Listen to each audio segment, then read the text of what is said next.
Inside for sure. This is 3 of 7 from three-point land, so they're doing a nice job out there as well. 20 seconds to play in the quarter.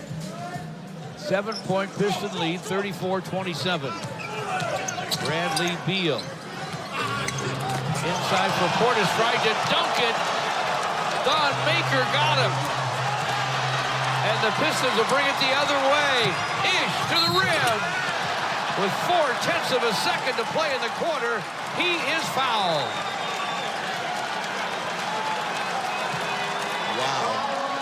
Wow. This was an absolute rejection at the basket. Hand on ball, man on man, Don Maker. Bobby Portis is 6'11", 250. Oh, man, Dwayne Courageous Casey. block. Absolutely. Dwayne Casey saying, nice play, big fella. And that was your newest addition. A courageous block. To the Detroit I've never heard Pistons. a block called courageous. Bobby Portis is 6'11", 250. Oh, he's a tank. Thon Maker's a 7-footer. What are we talking about? Courageous. Wow. That was our clip? Are you serious? That's the clip. That's a sad. Hey, whenever Don Maker sad with day. the sandwich block. Whenever He you didn't need- even get up very high. Whenever you need a spark Stuffed of it hope, I was- guess Stuffed get him. those little glimpses of hope whenever you can, I guess. What did he finish? He finished the game with like a couple minutes, 2 blocks, no points, He no had rebounds. he had a triple in the corner. He had a triple in the corner, and he had a putback. Oh, okay. Well, my bad. Yeah, it is your bad. And the Pistons won for You're the not fourth keeping up straight on your time. Thon Yeah, Maker they're news, hurting their you're draft slacking. picks. They're not getting in the lottery. I hate to tell you, they're going to be a playoff team. They're ruining everything. Okay. Anyways, Before we start, oh yeah, Malik has Yes, I an have to- announcement. I have an announcement to make. Uh-oh. We're gonna give the floor to Malik. He's gonna make the announcement, and then following the Do we announcement, have any drum roll music? give me I one don't second. Wait, hold think on. we need No, to- it's no, not we that do. special. I don't think No, we we need to do. drum- oh, Malik, man. Malik. Okay. So All Malik, right. here we I've been go. overruled.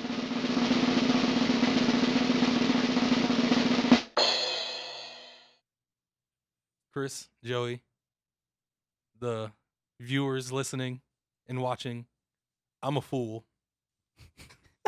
I'm interested. I've been made. I'm a clown.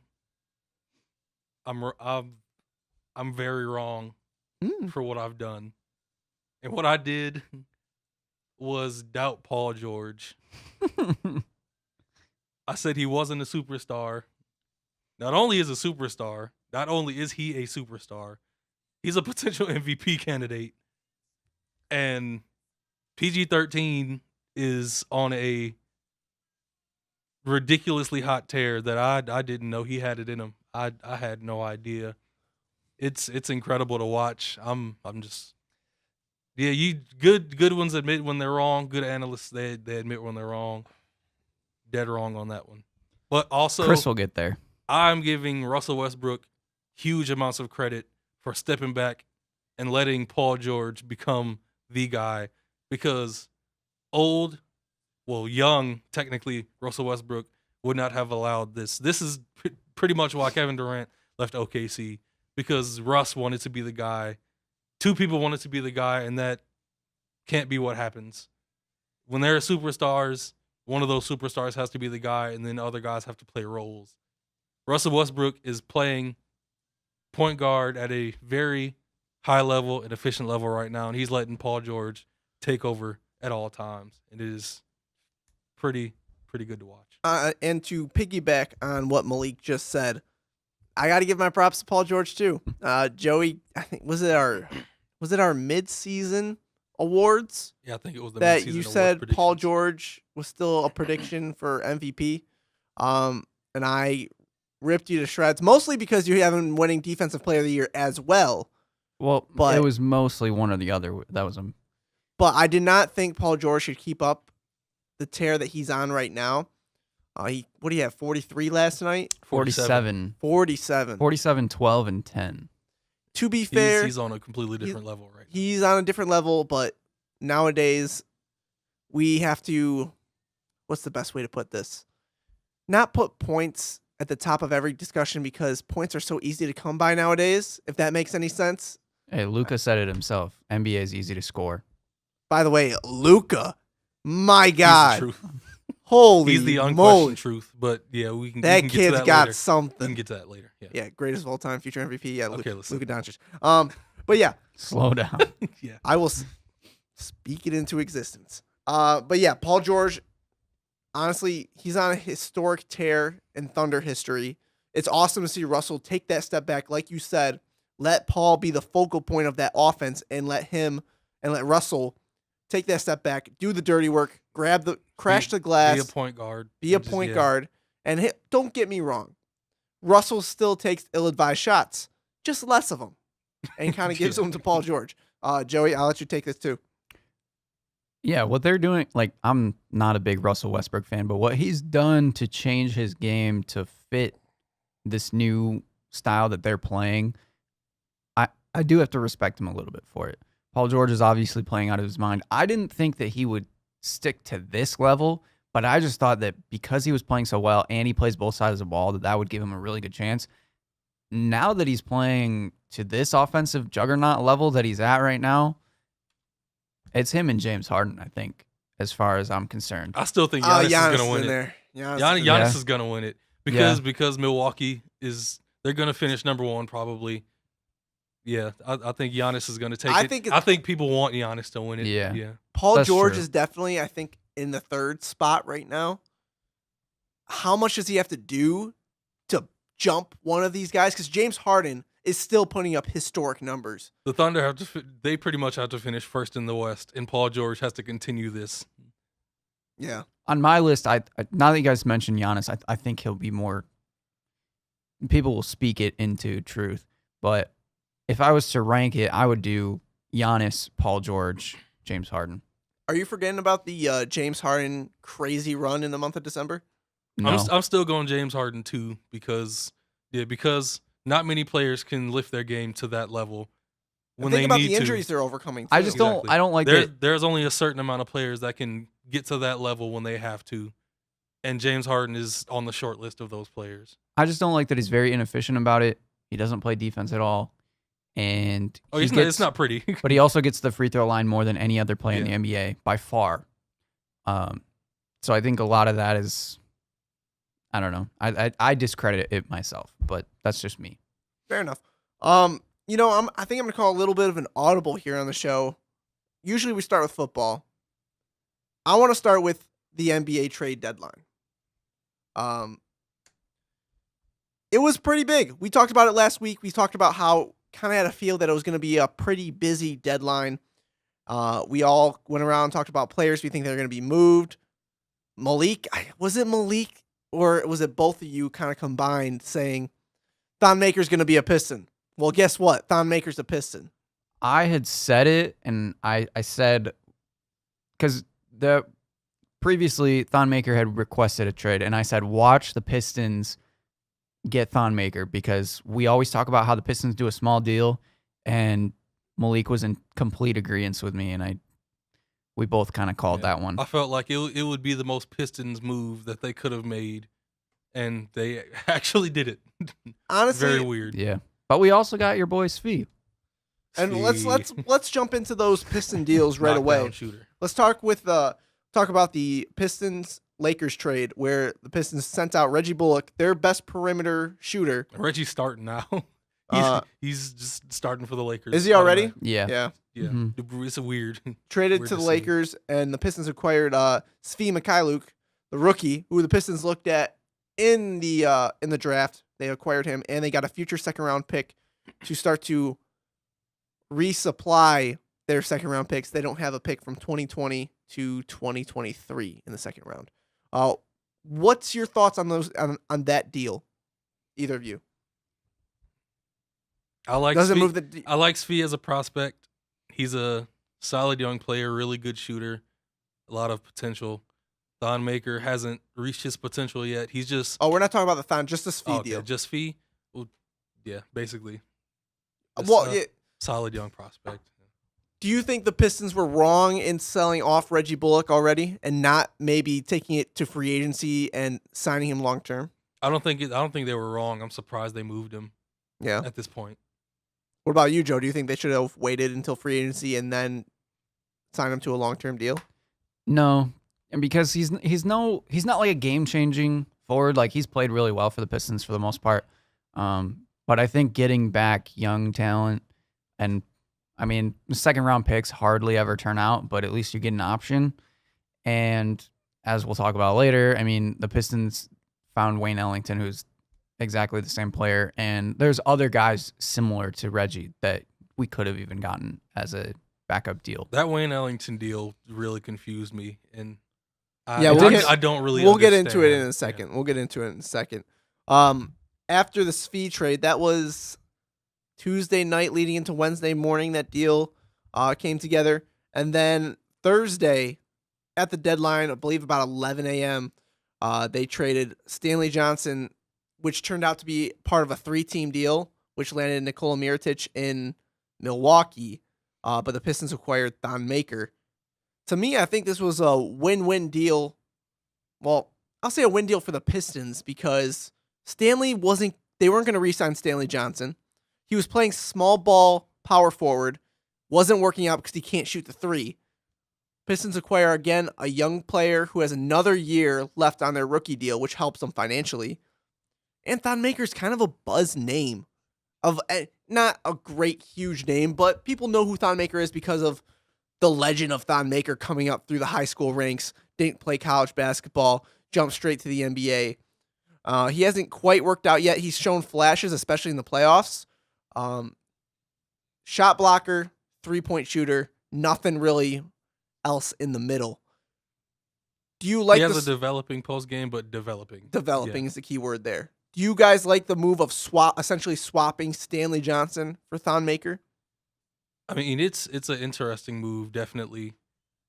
Thon, at the end of his rookie year, he put together a string of games where I think he averaged like 18 and like 10. He was on a really hot streak, and I felt like he would carry that into a second year, and it really didn't work out like that.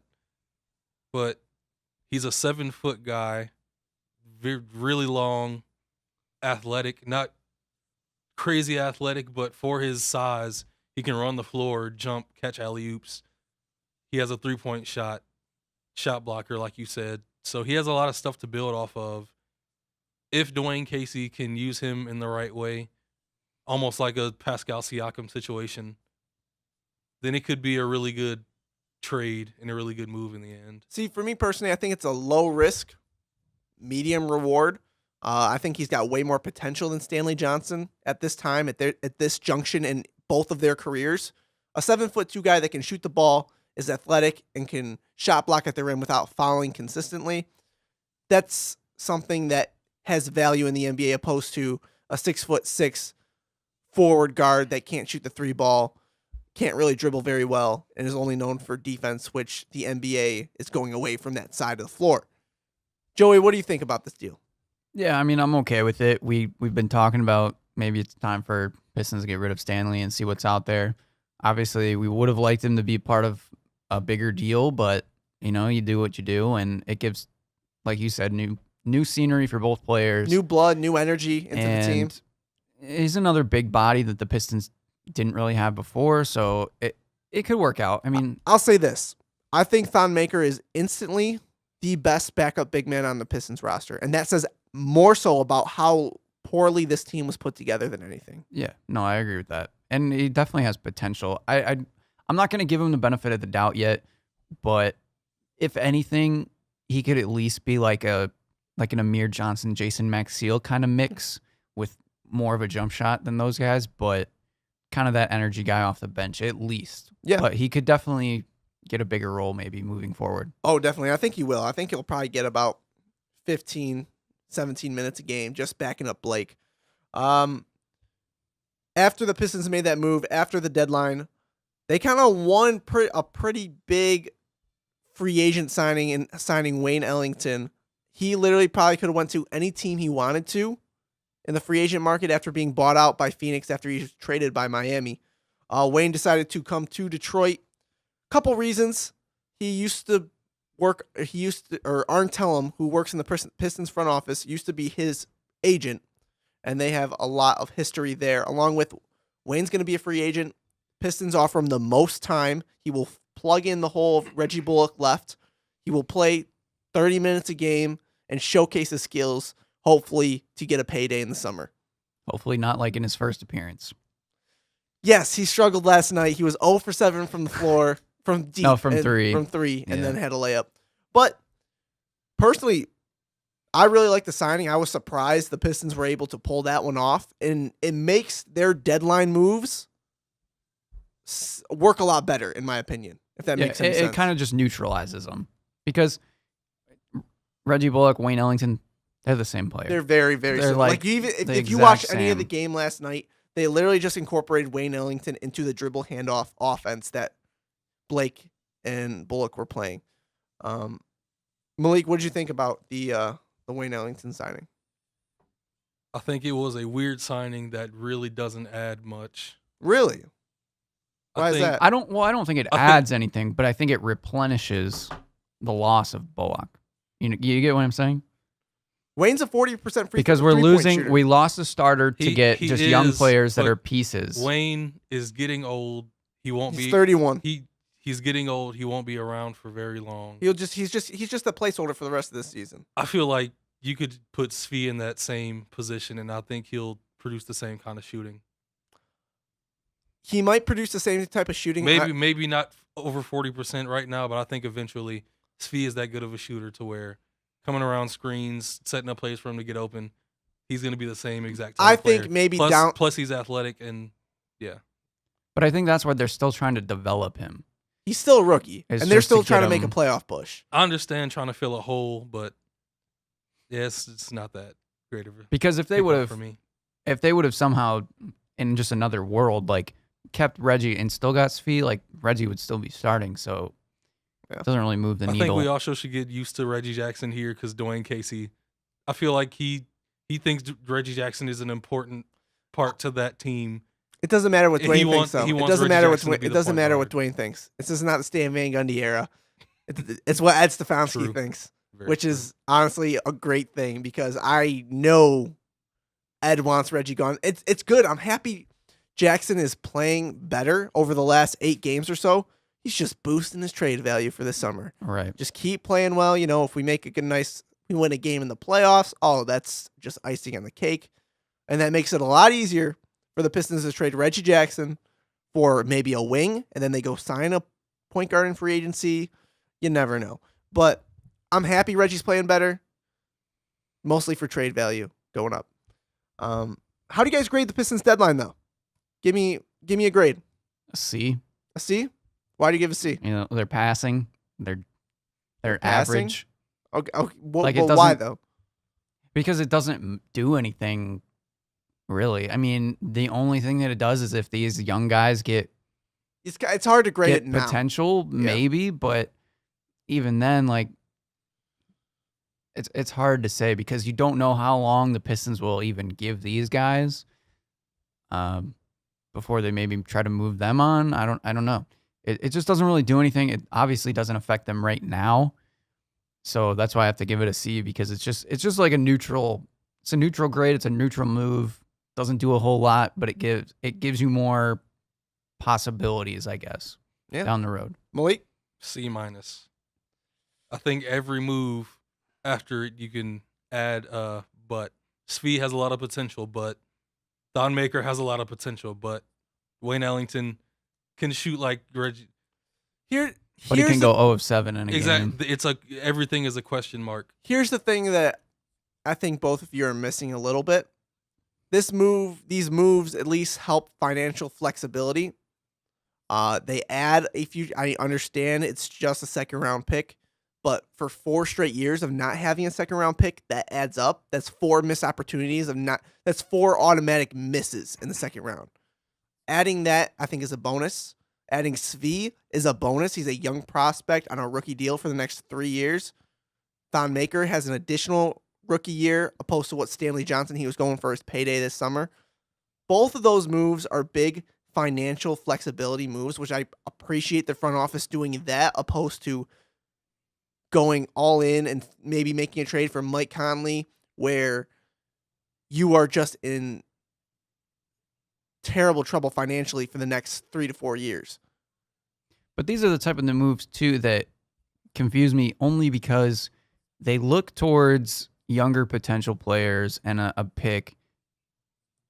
Why can they still not go all in on that?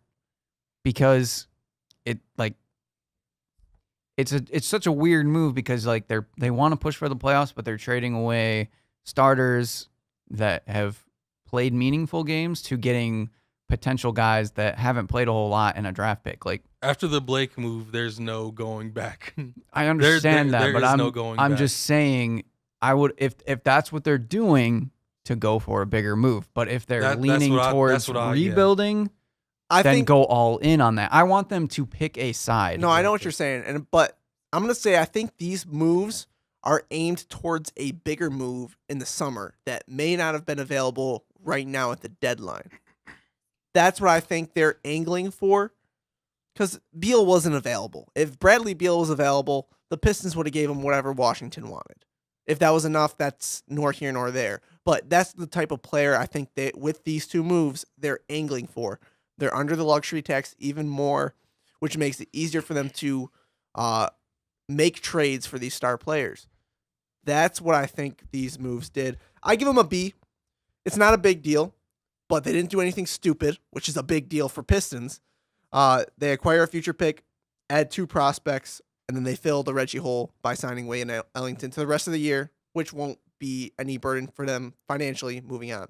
Where did Stanley Johnson end up? Pelicans. Didn't New Orleans. Milwaukee get- New Orleans. Oh, He's It in was the part of Pelicans. the. Yeah, he was that's part a of. weird team. That Pelicans roster is so weird. Now. It's so weird But it that does whole give them- situation. it does give them a Diallo, s- Frank Jackson, Stanley Johnson. It does give them a small forward that they needed. So Not a good one, but yeah. no, yeah. We can say that now because he's not a Piston. But let's talk about some of the other major deals. Probably one of the biggest shockers. This was one of my sleeper players that I thought could be moved, Tobias Harris, and it came to fruition. The 76ers acquired Tobias Harris, Boban Marjanovic, and Mike Scott from the Clippers for Wilson Chandler, Mike Muscala, who later got traded to the Lakers, Landry Shamet, who, by the way, I think is going to be a fantastic player. In his He first is- game with the He's, Clippers, he's already a heck of a shooter. had some. He's good a mini shots. JJ Redick. He is the next coming of JJ Redick when JJ moves on. And But he has more talent than JJ overall. He does. He does. Man, I'm not going to weigh in on that because Landry was a really good point guard in college. Right now, he's just a shooter, but I think he could do more later on. In addition, though, the Clippers also got a 2020 first round pick from Philly, along with maybe the most coveted draft pick on the market, the 2021 first round pick from Miami, which is unprotected. Nobody knows how Miami's going to be in 2021. A lot of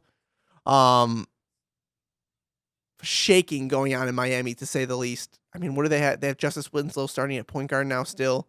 They have the Dwayne Wade goodbye tour going on. There's no concrete foundation to that franchise. Speaking of the goodbye tour, Dwayne Wade is hooping right now. I don't know. He should it's stay. Weird. He should stay back. Stay it's for really another weird. year. He's like really giving Like, dudes the hey, business. maybe come back next year. Just say it was just a practice round. Yeah. And then they get 2 future second round picks. Both of them, ironically, were from Detroit.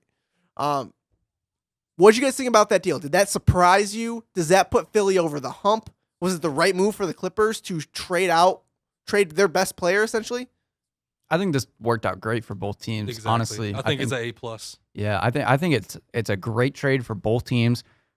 It's been a limited pool, but so far Tobias Harris on that Sixers team has definitely put them over the hump. I'm not gonna lie. I don't like seeing Tobias in a Philly uniform. Really, I don't think it I'm looks completely bad. fine with. No, But- just because of like, there was a lot of trash talking when the Pistons were semi decent and Philly was starting to come up, and now see Tobias. But helping that Tobias team. did say, if you saw his press conference, he's all about loyalty. He brought that up a lot. That depending on how loyal Philadelphia is to him, that he will want to maybe re-sign with them in the summer. So it sounds like being traded so often these last few years that he's felt like teams have been disloyal to him. So, Because they have. yeah. But, I mean, the Clippers have been playing outstanding even without Tobias. They have a lot of guys that are stepping up, and now they have a ton of draft picks that they can do whatever they want with.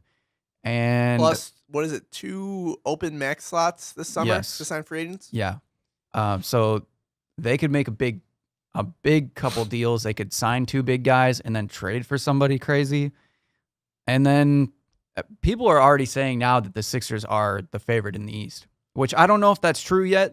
So right now, if you said today and they kept this up, I would say yes. But The way they look We in don't that have- game versus the Lakers. I think we are Man. angling towards a Milwaukee Bucks, Philadelphia 76ers Eastern Conference Finals. That will be so fun to watch. Mhm. MVP Giannis with all the spacing, with the coach of the year and Mike Budenholzer, who all you guys, both of you said that's not going to make a big difference. Kenny Atkinson. Okay, I'll give you that. But to see in my mind, 2 of the best competitors in the NBA right now in Giannis and Joel Embiid, I agree. Yeah. those 2 guys going against each other will be very exciting because they want to win, which It's you don't new- see too often. And it's new energy. I haven't been so excited for an Eastern Conference playoff forever because you always knew LeBron was coming out. You always knew it was running through LeBron. That's not the case. It's anybody's game. And it's going to be so fun to see. Is it going to be Boston? Is it going to be Toronto? Is it going to be Milwaukee? It can be any of these teams. We could even include the Pacers if Oladipo didn't go down with injury. Now that's a lot more difficult, but it just makes it a lot more fun. Yeah, on the Clippers side of things, they essentially just kind they of get to double. rebuild. I don't think they're they don't rebuilding. necessarily have to. Actually, yeah, I forgot. Because I they're- forgot about the Like I the said, max all the thing players you and all the brought players up, that yeah. they have right now are playing good. Like they're still winning games. I think they're angling towards Kawhi and Kevin. Like they knew, Them 2 they- going to the Clippers would be so weird. but Yeah. I think they knew that'd it be really deep down they were going to go after bigger fish than Tobias Harris than re-signing him. And they might lose out on Tobias altogether by chasing these big fish. So might as well get value for him when the Philadelphia 76ers offer that 2 first-round picks, the best first-round pick on the market from Miami, the unprotected one in 2021. You get a nice young player in Landry Shamet. You can't pass that up. Yeah. Can we also talk about how good of a GM Elton Brand has been He's been for the he's been Sixers awesome. team? Yeah. Like they have. And one of the weirdest transitions of front offices ever. He's done it so gracefully. Mhm. It's been awesome to see. And it's funny because you go back to the beginning of the process and people were Can we laughing. not talk about that? And now We can talk about it It- because No, it Sam happened. Hinkie is a hero. it happened. It He worked. died for our Yes, he sins. did. It worked out, which is kind of crazy. Oh man. R.I.P. Sam Hinkie's career. Okay, moving on. Another Sixer that went on the move went down south to Orlando. Markelle Fultz. Former number 1 Yeah. overall. Orlando pick. has a point guard after like 2 years. Well, we'll after see. Alfred Yeah, Payton, we'll see if he after actually Alfred Payton left, stays there. We'll see. they have what looks like Yeah, I a want to potentially good get point. into the trade details of the Markelle Fultz. I know he went to Orlando. I can't remember the player that went to Philly, but Philly also sent them a first round pick. Or no, Orlando sent them a first round pick and a second round pick, which I thought was a lot of value for a guy that can't shoot a jump shot. I also, the picks included I can Word. find it. a bit extra to me, but then you look and it's Orlando. What did you I expect? don't They- like they that make moves excuse. like I don't like that excuse. Orlando has always made weird moves like that. I just feel like Do you think it's a good 2 move and then picks it's a little plus a extra player? stuff that makes you scratch your head? here it is. Okay, here it is. So the Magic received Markelle Fultz, and the Sixers received Jonathan Simmons, and then a 2019 first round pick and a 2019 second round pick. That's a lot of stuff for a guy that can't shoot a jump shot. Yeah. Like But if his shoulder's fixed, if it it could all is, be different, Chris. you're right. Yeah. And I guess putting myself in Orlando's shoes, you have a chance to rekindle a career of a player that was number 1 overall pick, had all the potential in the world. It's high risk, but it's also very high reward. And For they a can team- give him a lot of playing time. Exactly. So I can see where Orlando's coming from. It's probably less of a risk for Orlando. But personally, if I saw the Pistons make that move, let's say insert Reggie Bullock, protected first round pick and another second round pick, I'd be livid. Oh, yeah. I for would sure. be absolutely livid. Let's talk about Marc Gasol. He was probably one of the biggest names moved. He went to Toronto. The Memphis Grizzlies received Jonas Valanciunas, Delon Wright, CJ Miles, and a 2024 second-round pick. To me personally, I think the Grizzlies got sold low. I'll say they sold low on Marc Gasol. You couldn't get a first-round pick for former Defensive Player of the Year. 2024 second round. That's pick. what I'm saying. I think Memphis maybe took the wrong deal here. What do you guys think about this one? Yeah, I agree with that. I don't have much to say about it, but I feel like it was a surprise, and the details were a little bit weird. It definitely it sounded like he was going to Charlotte the whole week moving up. Yeah. It's sad to see Jonas leave the Raptors because I've always enjoyed him playing on that team and with that. What was core. he? He was there for what, 7-8 years? For a while. Drafted in 2012. He's- He was drafted in 2012, Yeah. the Brandon Knight draft. But I'm happy. I'm even happier. Marc Gasol is in a winning situation now, and he's looking really good with the Raptors so far. Yeah. In the role that they have him playing. So Oh no, Yeah. 2011 was the Brandon Knight draft. I take that back. Sorry. But yeah, there had to be a better deal out there for the Grizzlies where you could have gotten more younger players and picks opposed to Jonas Valanciunas. It just doesn't fit for me for what the Memphis is trying to do. They're trying to rebuild and start anew. Why are you trading Marc Gasol for a guy that's under contract even longer than what Marc was under contract for? It just doesn't add up to me. I don't really. Well, Jonas Valanciunas is only 24, 25 years old. He's like 27, 28 now. He's 27. I Yeah. thought he was still really young. no. Oh, okay, never I mean, mind. he's still in the prime of his career, but I thought he got drafted when he was like 19 or 20. yeah, but that was like 8 years ago. He's been in the league that long. Yeah, it was Yeah, that's what 2011. We were I just thought kind of he'd talking only been in about. the league for like 5 years. I know. Time flies, Malik. Man. Are you looking it up? Yeah. So he was the 5th overall pick in 2011, Yeah. and Oh my. he was 19. Okay. Yeah, I remember he was really young when he got Yeah. drafted. So yeah, he's about 27. And then Joey, Which is relatively still. He's in his prime right now. Yeah, I mean he's still but he just younger. it just doesn't fit what Memphis I feel like would be looking for in a Marc Gasol deal. I feel like you'd be looking for the best picks and the best young players. But that might just tell you that the Marc Gasol market wasn't as big as we might have thought. A lot of people were interested, but they weren't willing to If give up. Charlotte was offering Malik Monk and you didn't take that deal, I have issue with that. I mean, I'm sure you're saying if the Grizzlies didn't take Malik Yeah. Monk? Honestly, I Malik Monk won't is- be surprised Malik- if they. Malik Monk is a guy that I had high expectations on. He's still young. He's He's been still hurt. young. He's still young, but I feel like his ceiling isn't very high. I feel like you think he can. you think Delon Wright has a higher ceiling than Malik Monk? Honestly, yes. Honestly, That's a Tysick bold take right there. honestly, yeah. That's a Tysick bold take. I think DeLon Wright can be a good starting point guard in this league. Oh man. Every time I There's see, reasons listen, he hasn't been getting playing every time time this I year. see him play, he surprises me every single time. There's things I think he can't do. I thought he couldn't. I thought he never will be able to shoot a 3-point shot in his life. Just because he improved, He developed a from 3-point shot. He's a very good passer. He's crafty around the rim. He has good handle. he lacks athleticism. I don't think you need it. You don't need elite athleticism to be What? to be a good NBA point guard. Yes, you do. Elfrid Payton. Look at Reggie doesn't have Jackson. Elite athleticism. Look at Reggie Jackson. Reggie Jackson is a very above average athlete. When he was And in he's still OKC, terrible. He was dunking. He's not terrible. Joe, back, He's not Joe, terrible. Joe, back me up on this one. Joe, Malik, He's not don't bring me into this Reggie Joe. Jackson talk. back me up on this one. Injuries and the mix, a whole bunch of stuff has come together for the downfall of Reggie Jackson. Before he got hurt, you saw what he did before he got hurt. Hey, I'm off the and things were bandwagon. going well. I am too. I'm off of it. I am too.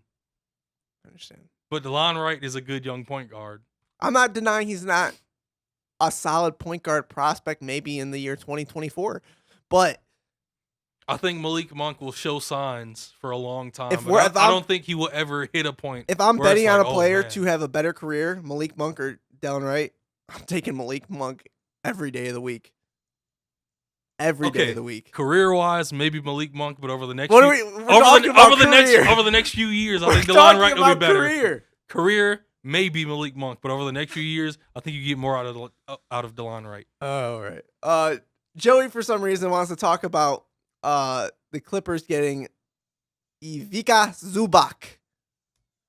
Your boy. I like that strong pronunciation. I just thought, for as much value as he was starting to get and being talked into some of the Anthony Davis talks, that they could have gotten more for him or at least held on to him. Like, he showed a lot of promise recently, and to go and just trade him for Mike Muscala, I felt like the Clippers won that deal 100 times over. And he's already been playing pretty well for the Clippers, which they need a center right now. Montrezl Harrell isn't a great center. He's a power forward, more or less. So to have those two together, I think is great for the Clippers moving forward. Zubac's a real winner here. He didn't have to move. Right. That's who. He gets to stay in L.A. Just chill. But the Lakers make this move because they're in dire need of shooting. That's why they made the Reggie Bullock trade. That's why they made this trade. But I think they miscalculated it. Mike Muscala, he's a solid shooter, but to give up on Zubac, who is your best center prospect? He was your backup center. Yeah. And but now they have JaVale and Tyson, and they're doubling down on these vets. And I know they have veteran talent that can do the same job, but to have a young guy like that, to be able to fill the void if those older guys, just can't do it. For me, Tyson was there for when the playoffs came, and if Zubac couldn't live up to that playoff pressure, then you put in And Tyson. to go get Mike Muscala doesn't make much sense to me because Mo Wagner is back. And he hasn't played a whole lot, but that would give you more time to play him again, more. where he fills that exact void that they're looking for. So to me, it just doesn't make any sense. I feel like the Clippers came out with a steal which makes the Clippers deadline even better, if anything, because now they're going to have a lot of solid pieces. I feel like Magic Johnson and Rob Pelinka are very nervous right now. I would be. And striking out on another superstar. They might be overthinking on their moves, like you said. And we'll get into that more. We're going to touch on the AD stuff in a second. Before we get into anything Anthony Davis, we touched on the 3-team deal that landed Thon Maker in Detroit, Stanley Johnson in New Orleans. Pelicans also received 4 future second-round picks in that deal. But Milwaukee acquires Nikola Mirotic. That's big. I think people don't understand how big of a deal this trade actually is. Yeah. I think it's the exact same thing when New Orleans acquired Mirotic. He's a better player than most people give him credit for. And he's jumping onto a better team in a worse conference. That's a bad mix for the opposing Eastern Conference elite. Mirotic next to Brook Lopez, next to Tony Snell, next to Eric Bledsoe and Giannis. 4 guys that can stretch the floor for Giannis, because Giannis can't shoot a lick from the outside. But Mirotic and Brook Lopez are 2 of the best 3-point shooters in the NBA. And they're both almost 7. Brook's over 7 feet. Nicola's almost 7 feet tall. There's a lot of matchup issues opposing teams are going to have. This is a deal where I look at when the Lakers went for Muscala, why didn't they look at Mirotic in some way? If that's what they're looking for. Dude, I wonder if the Lakers had 4 second-round picks to give. I don't know. Because that's why that happens. I feel like they have better assets than the Bucks that they could have given one of their younger players, maybe. Yeah. Because they know that the Anthony Davis deal isn't going to happen. You're right. I think the Bucks are one of the major winners from this deadline. I'll still be shocked if the Bucks make it to the finals. Who do you think's coming out of the East, Malik? Sidetrack here, but probably Philly at this point. I think it's either I think it's either Philly or Boston. To me, Boston. You cannot winning a championship without 2 superstars is something that does not happen anymore. The Pistons were the one team that won without superstars. Giannis is a superstar. That's never going to happen again. Giannis is a superstar. Giannis is one superstar. Pistons there with none. You need. That's what I said. That's the only time that'll ever happen again. But the Dallas won it with winning one. with ones.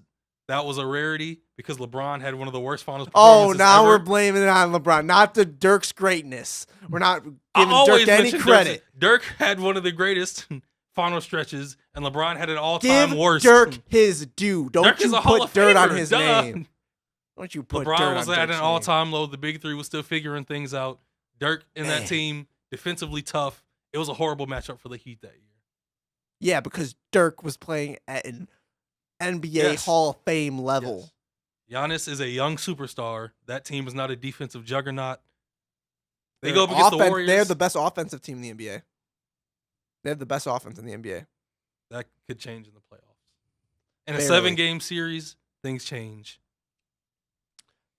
Winning a championship with more than one superstar, unless it's a specific situation like that Dallas year, You know, Malik, doesn't happen. I will just Especially on a young team like the Bucks. I'll just drop it because I think we'll have to just wait and see when the Bucks make it to the finals. I just want to play the clip from the beginning of the season. Mike Budenholzer will not make a difference to this team. Also, Hmm. Jason Kidd was the point guard. Okay, Jason Young Kidd Ty- was like 37 Jason years old Kidd, at the time. And Jason Kidd True. was still playing at a great Look, level. let's Jason be Kidd was frank here, playing Malik. at a great level, He wasn't was, he? he was You playing wanna- solid. Let's break Solid. down this roster real quick. Young Jas- Tyson Chandler. Hold on. Jason Kidd, 37 years old, wheelchair sitting in the back, ready to take him out to Jason the bus. Kidd was still one of the best. He was still Deshaun fantastic- Stevenson was a starting two guard for that team. I He know wasn't the Jay. starting two guard. It was Jay- Jason Terry. No, Jason Terry came off the bench, Yeah. but Jason played most of the minutes. Okay, I was about to say But Deshaun it was, Stevenson. it was a Lou Williams situation. Deshaun Exactly. Stevenson didn't Exactly. mean much to that team. Sean Marion was playing fantastic basketball. he still shoots below his He was chin. a solid. He was a solid defender. Yeah, He was a fantastic. Stop underselling Sean Marion. He's a I'm Hall not, of Famer. I'm not underselling Then him. you- I'm just saying he's a solid defender. He's solid defender, but nothing that moves Dirk the needle. Nowitzki He's he's like Andre Iguodala right now. Dirk Nowitzki wasn't on this earth the way he was playing in those finals. I agree with that completely. Tyson Chandler was becoming the best defensive. That was center in Tyson's the best league. career in the NBA. Yes. That was his best season. You had Tyson You don't Dirk. think it was the next year when No, he won Defensive no, Player of the Year? Oh, No, okay. I think Tyson had his best season that year. But that core, along with the gritty defensive The core of what? scheme that Rick Carlisle was putting ahead, it was a bad matchup for the Heat. It was a bad matchup. LeBron wasn't ready. You're right. They can't handle a 37-year-old point guard. That needs Now a you wheelchair. won't bring up Dirk. I'm They just had- saying. They literally had nobody that could guard Dwayne Wade, but yet they lost. And nobody. Mario Chalmers versus Jason Kidd. You're really gonna bring up the old Jason Kidd? Hold on. Mario Mario Chalmers Chalmers should versus be able to Jason Kidd. handle 37-year-old Jason Kidd. Mario I'm just Chalmers saying. can't handle Jason Kidd I'm at just 60 saying. years old. His Yep. mind is past anything Mario Chalmers could do in his career. Jason Kidd only had size going for him at that point, being 6'5". His passing was still phenomenal. Well, yeah. He- That was, dribbled up- at that point in his career, that was the best shooting Jason Kidd had been doing. All right, He you're- was shooting at the 3-point line. You know how they say there's 3-and-D players? Yes. He was a 3 and dribble up, pass to Dirk type player, and then they start their offense. That's disrespectful. Let's move on. They passed it That's to so Dirk in the mid post, disrespectful. and then they started their Oh offense. man, that's so disrespectful.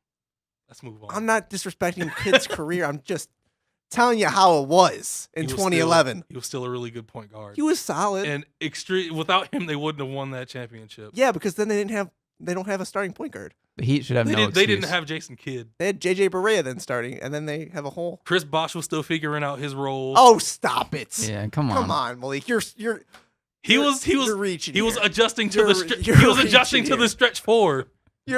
What? He was becoming a completely different player when he came from Toronto. I hated Chris Bosh that first year in Miami. I couldn't You're stand Chris reaching. Bosh. Come on. I hated That's the 100% Miami the truth. team. All right, before we talk about the AD stuff, Harrison Barnes traded to Sacramento. Has he played yet? Yeah, yes, he has I not haven't played noticed. He did not play well. Marvin Bagley has been shining though. well. I'm not sure how I feel about this deal. Sacramento acquires Harrison Barnes. Dallas gets Justin Jackson and Zach Randolph.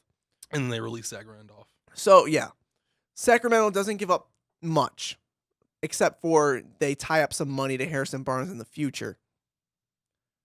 I'm not sure Harrison's the guy you want to tie up money to with how that team's been playing. It could shake out. I'm really 50-50 on this deal. I don't think Harrison Barnes fits what that team is doing right now. I think this was just a play the Kings front office wanted to make to show their fans they're pushing for the playoffs. It's nothing that moves the needle. I don't think they get more wins because they've acquired Harrison Barnes, but it's a bigger name that draws more appeal to their fan base, showing that they are trying to make the playoffs and not miss again. It's an odd deal. I think it could lead to more wins. I don't because think it will. I don't think Justin Jackson has really done anything. I think he's become a bust.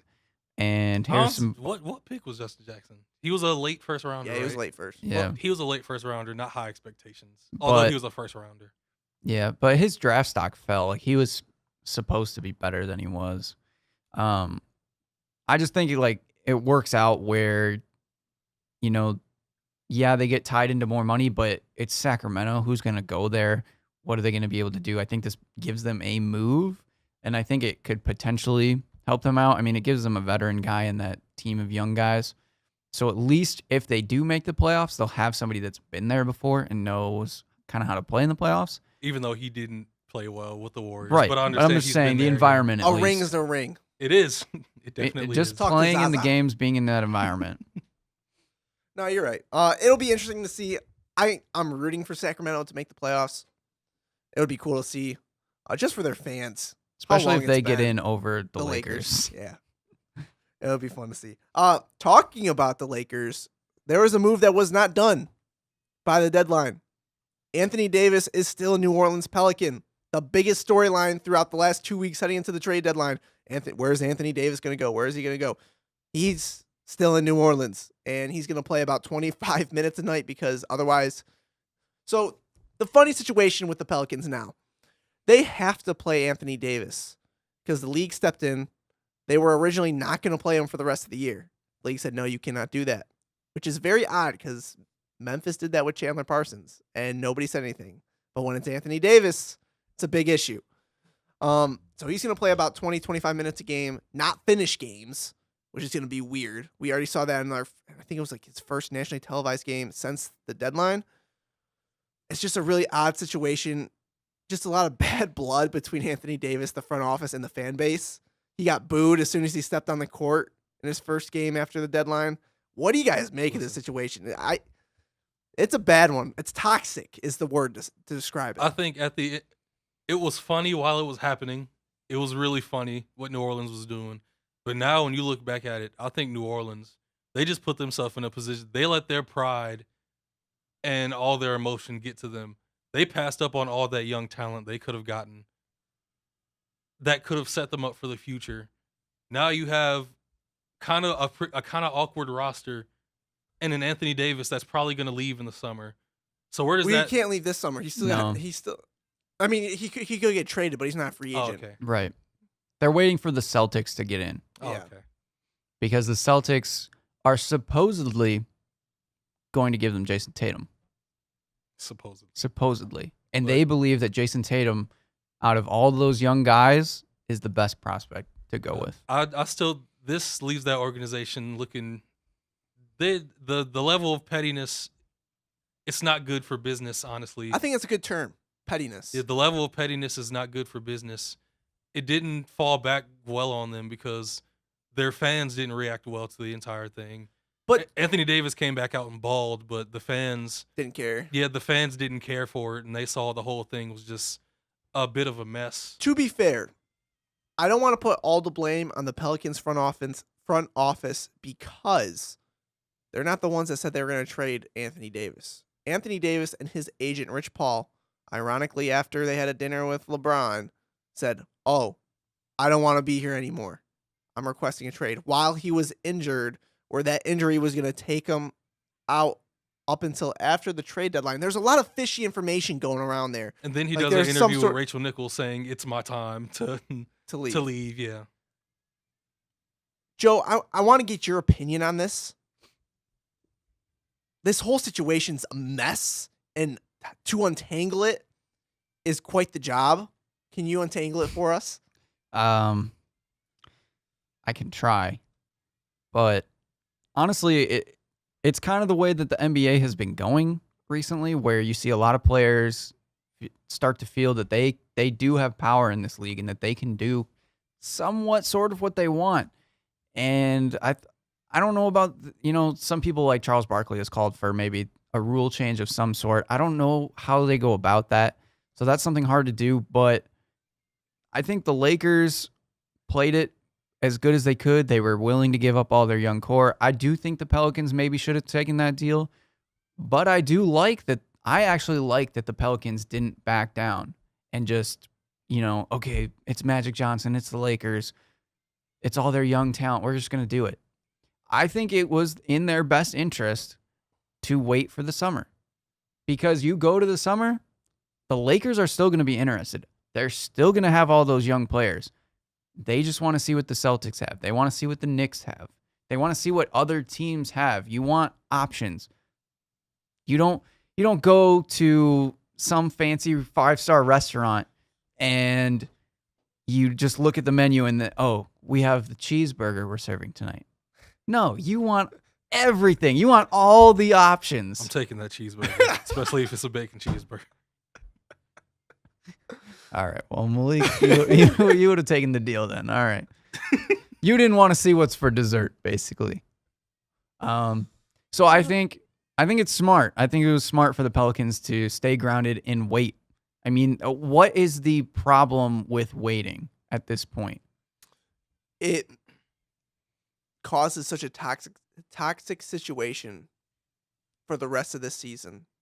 And quite frankly, maybe gives your front office a bad look with all the leaked information.